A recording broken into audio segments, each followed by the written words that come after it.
সাবস্পেন্টরি disease.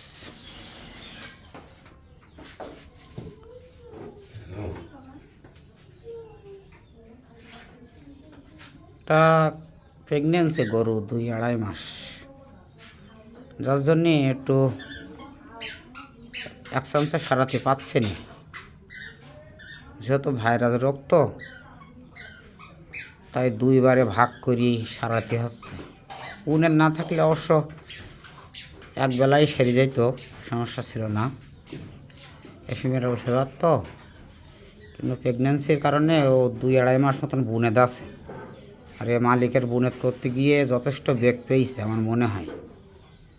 এই জন্যই বাচ্চাটা রাখবো বলি এত কষ্ট করছে আর কি। ভালো অবস্থা, সকালের থেকে এখন অনেক ভালো।